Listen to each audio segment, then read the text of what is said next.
Welcome to Breaking Ties, Is Divorce the Answer? This is your go-to source for practical advice and support when considering if a divorce is the right answer for you.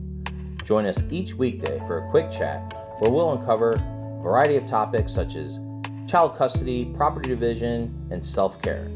Together, we'll explore the emotional, financial, and legal aspects of divorce and help you find the best path forward for you and your family. Here is your host and Certified Divorce Financial Analyst Professional, Mike Fulkerson. Hello and welcome back to Breaking Ties, Is Divorce the Answer? I'm your host, Mike Fulkerson, Financial Advisor and Certified Divorce Financial Analyst Professional. And this series really is Mike's relationship series. After coming out of a long-term relationship with my girlfriend, it's one of those things where I think it's worth exploring and talking about kind of the process and moving on, because whether you break up with a girlfriend, you break up with a boyfriend, you break up with your spouse, it doesn't matter. There's a lot of similarities between it. You just don't have to always be getting a divorce in order to have a transitionary stage in a relationship. And so this series is all about kind of that. How are we moving on? What are we looking at? What are the pieces, parts, depending on you at the beginning of a divorce, the middle of a divorce, end of divorce, relationship same way. Beginning of thinking about ending the relationship, in the process of ending the relationship, or you're done with the relationship and you're figuring out next steps of moving on. So today's topic is really is moving on. Okay. If you've been living together with, your spouse and partner and all that stuff still, then one of the things at the beginning stages here is how are you going to have the new living arrangements? Especially if you have kids, how's that going to work for the spouse that's moving out? While you're working on the parenting plan, it's going to be who are the kids going to stay with, how long, what is the interval, how close will you guys be, kind of thing. And so there's a lot of little things that add up with regards to just something as simple as a location. All right. And when we moving on and moving out, unfortunately, somebody does. Somebody's got to usually move out. Someone could stay in the house. That's part of negotiations with regards to the divorce. Even if you're breaking up, maybe you have a joint lease and one person staying at the place you're renting and the other person is moving out and move to a new location. Very similar to the divorce process kind of thing. But in the end, you need two living spaces most of the time because there's a reason you're not going to be a couple going forward. And when you look at that, it's like, what's your relationship going to be? Some spouses are able to stay friends. And I don't think there's anything wrong with that. Some people may find that strange, like, oh my gosh, I would never be friends with my ex-spouse kind of thing. But for some people that works and it's okay because that's where they feel they're at and they're comfortable with that. And so whether you get along with your ex or you don't get along with your ex, neither way is good or bad or right or wrong.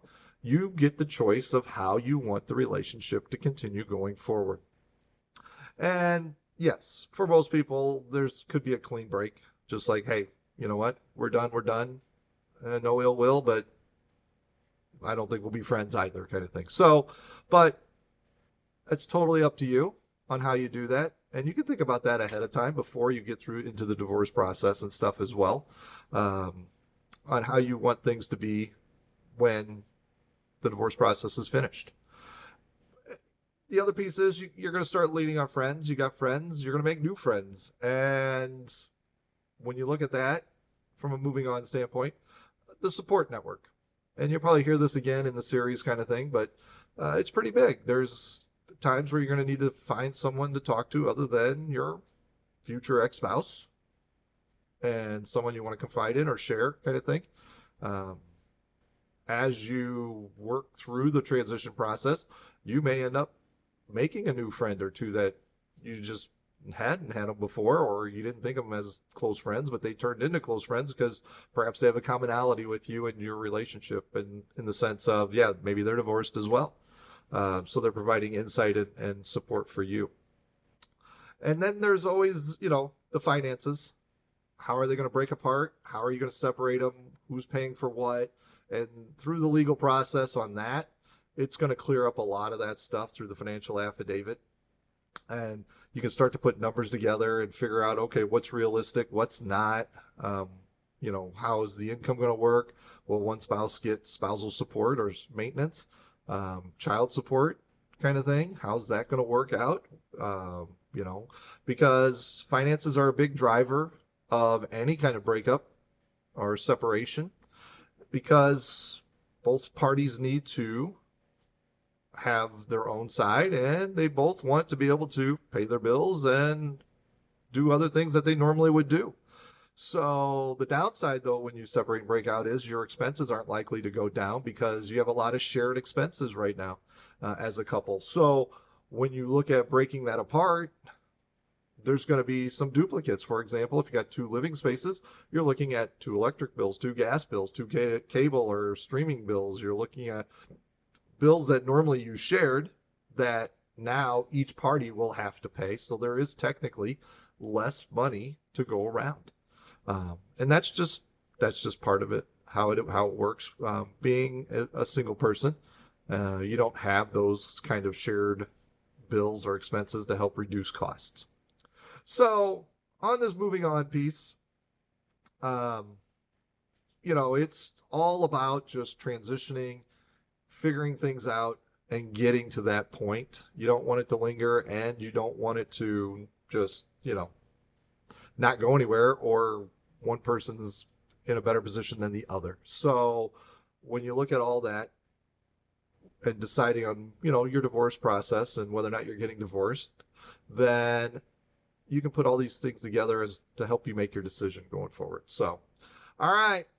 Once again, Mike Fulkerson, Breaking Ties, Is Divorce the Answer, is the podcast. And I will see you tomorrow on the next episode of Mike's Relationship Series. And I wish you the best today.